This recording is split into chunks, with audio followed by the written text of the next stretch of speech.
Stacy, and good morning, boys and girls. It's the Leaning Tower of Cheesa. Talk to me, baby. Perfect taste. Don't let him fool you with that buddy act now. Under your thumb. Your favorite papa. You're just jealous, man, because you ain't got the moves. What's up, and welcome back to a Goofy Movie Minute, the podcast where we talk about individual minutes of a Goofy movie. My name's Nathan. My name's Brianne. And this is minute 42. It begins with Bigfoot charging the car, and it ends with Goofy talking about soup. Soup, there it is. So this is an exciting minute with a lot of... Dad? Yeah. Yes, son? Would you stop playing around? He's coming. Who's coming? Bigfoot. Mr. Foot? Yeah. Could you slow down there, Mr. Foot? I'm trying to get the soup in the car.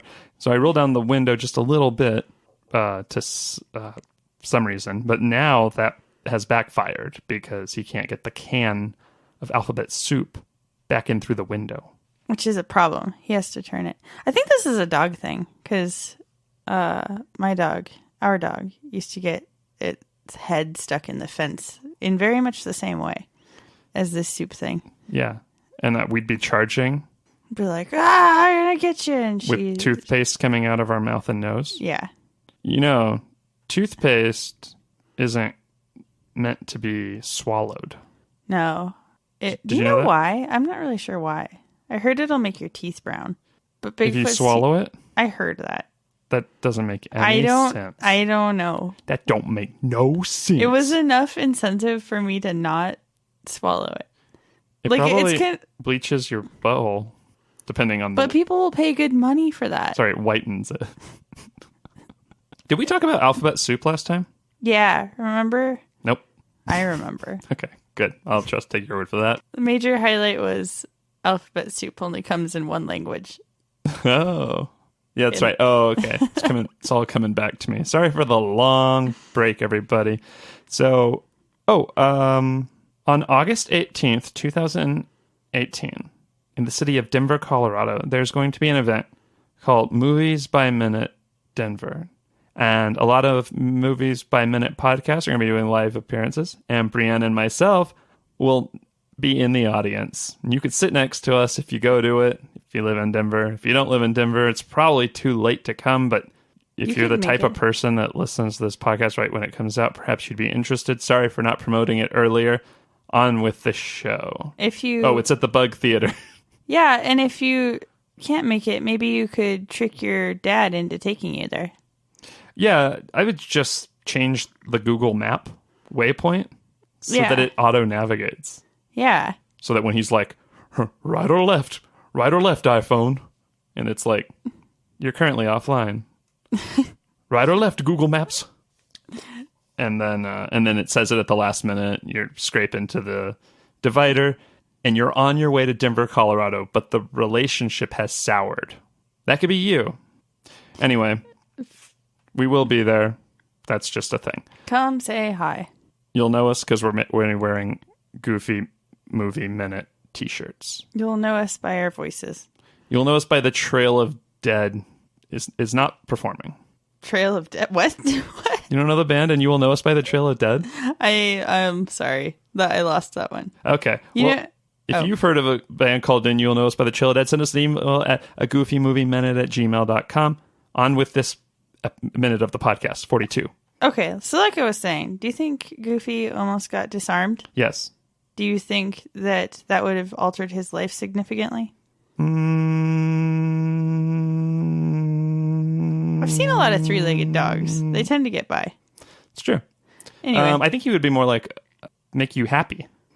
He'd be like, look at that little guy. They're cuter. Look at him go. They're cuter. What they lack in legs, they make up for in adorableness. Look at him take a picture with only one arm of that baby girl. So Bigfoot is charging at the car, and Goofy narrowly escapes. Bigfoot slams into the car. Slam. Do the slam. Do the jam now. Come on, and anyway, other 90s movie.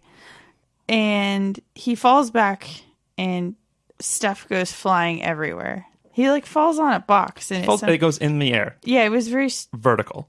it was weird how that happened. But there's been a lot of weird physics in this movie. But not as much as you might think. Well, but there's been a lot lately. Like when he skateboarded through a tube and then through a house.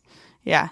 Well, anyway, the stuff went straight up in the air, and a pair of radio headphones plopped on his ears, turned on perfectly over both of his ears, despite his weird ear placement. Yeah. They're made for... Do you think when Goofy and Max listen to these headphones, they have to lift up their flaps? Oh, yeah. Or do they just put them on over the flap? Lift up their flaps. It's like that picture of Arthur, the aardvark, where it's got the headphones around his head and his ears are on top of his head. I think they take their flaps, tie them into a man bun, and then they put that... Well, then that will get in the way of the top part of the headphone. You got to expand the headphones so that they'll fit. Isn't that thing on the internet where it's like what pants designed for dogs look like? They have like pants designed for spiders, and it's like, would pants designed for dogs go around the waist and the back legs, or would it somehow go around the dog and have 4 pant legs? Yeah, they do it with the earth and stuff like that too. Well, did you ever have headphones that have a radio built in? yes, I did have headphones that looked like that. Ooh. Do tell. Well, actually, they were my parents, and I thought they were so dorky. They are. So I was correct. They are dorky. But they were like the weed pulling headphones. Not that kind of weed. The spiky plants in the front yard. It's not that kind of weed, but marijuana, rather. Anyway, yeah. Parents would wear them. They looked silly. Interesting. So, what, you put in like 4 double A's? Oh, yeah, they were big. And, yeah, I mean, So, they're not too remote because they are getting radio. Oh, I guess you get radio pretty far out, depending. Maybe you get AM. Yeah. Playing a little Beegees. And it starts like right at the beginning of the song. That's true, it does. The doo-doo-doo-doo-doo-doo-doo. So everybody knows this song. And I feel like a lot of people our age know this song from this movie. Because it's like memorable. I would say this movie or Airplane. Right. Well, or the obvious one. Yeah, because I mean everything's parodied it, right? This is like the most iconic scene from Saturday Night Fever. I would imagine. When Yeah. John Travolta disco dances. Yeah. I would say that this is related to the sequel, Goofy's Love of Disco, but that can't possibly be true because it's the radio. Yeah. I mean, unless he's listening to the all disco all the time, 108 FM. All Beegees all the time. Yeah. Yeah, so this song, like I said, is from Saturday Night Fever by the Beegees and came out in 1977. The year of punk? The year of disco. Fever took the nation. I've never actually seen this movie. But I know John Travolta wears a white suit and dances in this way where he points at the ground, points at the ceiling. Points at the ground, points at In the kind of ceiling. angles. Actually, I have some radio footage of the news that I'm going to put in the episode right here about disco. Okay. The year is 1977. Everyone's taking an aspirin because disco fever is sweeping the nation. Ah! Platform shoes. Well, it's older than I thought it was going to sound for 1977. So, some other interesting things about that song. The B-side of that single, well, that single was from the Saturday Night Fever soundtrack. B-side The is... BG side? The BG side was If I Can't Have You. If I can't have you. Another hit. I thought a woman sang that. I thought so too, but They got really high voices. apparently it was the Bee Gees. This song also has some health significance. It's used to train medical professionals to provide the correct number of chest compressions per minute while performing CPR. And this is the perfect opportunity for you to plug your The other R5. Because in The Office, they have a whole scene where Andy Bernard sings this song. Way too much of it. So While they're trying to learn how to do CPR. And then Dwight cuts the face off of a mannequin. The Office. It's a great show, and The R5 is a podcast about that show. I suggest you check it out on iTunes or wherever you listen to podcasts. And if you ever need to resuscitate a friend, remember it's Stayin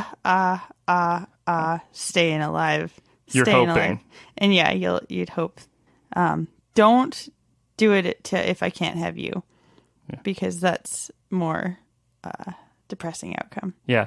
And I thought of some alternate lyrics so that you can know what you're doing, like kind of keep the purpose in mind. You could say like, please don't die. Please don't die.